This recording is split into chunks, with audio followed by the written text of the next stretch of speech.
नमस्कार, मी ज्योतिषाचार्य डॉक्टर सृष्टी मोरे, कोल्हापूर।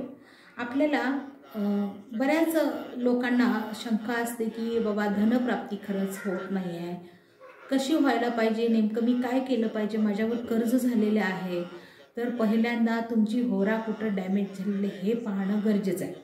अर्थातच ह्याच्यासाठी विविध माध्यमं, विविध टेक्निक्ससुद्धा आहेत की तुमची होरा नेमकी कुठं खराब झालेली आहे। जसे सप्तचक्रामध्ये कुठेतरी इनबॅलन्स झाल्यानंतर त्या चक्रामधील असणारे निगेटिव्ह थॉट्स किंवा ह्याला कुठेतरी वाव मिळायला चालू होतो आणि त्या बाबतीतल्या गोष्टी डॅमेज व्हायला लागतात। तर त्या बाबा कशा तुम्ही क्लिअर केला पाहिजेत आणि तुम्ही नेमके मंत्र उपासना किंवा अध्यात्म कशा पद्धतीने केले तर तुमची स्थिती चांगली व्हायला लागेल।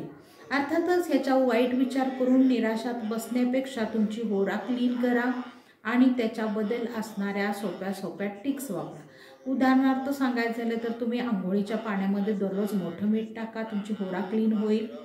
हा उपाय कंटिन्यू तुम्ही 2 महिने 3 महिने करायचा। एक दिवसच घातला आणि परत नाही केलं, विसरून गेलो, मग मध्येच ब्रेक झालं, असं काही कारण नको आहे, कारण तुम्हाला तर रिझल्ट हवा आहे।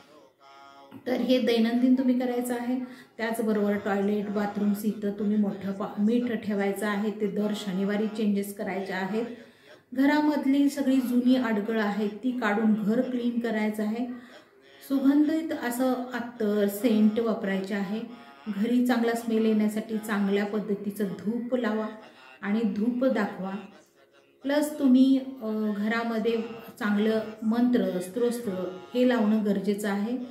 त्याचबरोबर पवनघंटी लावू शकता जेणेकरून ऊर्जा चांगली येईल। त्याचबरोबर श्री सूक्ताचे 11 वेळा दररोज पठण करणं गरजेचं आहे संकल्पपूर्वक, तर तुम्हाला तो रिझल्ट नक्की मिळेल। तर अशा सगळ्या विविध उपायांसाठी सुद्धा आम्ही तुम्हाला मार्गदर्शन करणार आहोत। नक्की आमच्या चॅनलला लाईक करा, सबस्क्राईब करा, लिंकला क्लिक करा आणि ग्रुपमध्ये जॉईन व्हा आणि आमचे विविध कोर्सेस सुद्धा आहेत ते तुम्ही नक्की शिका। धन्यवाद।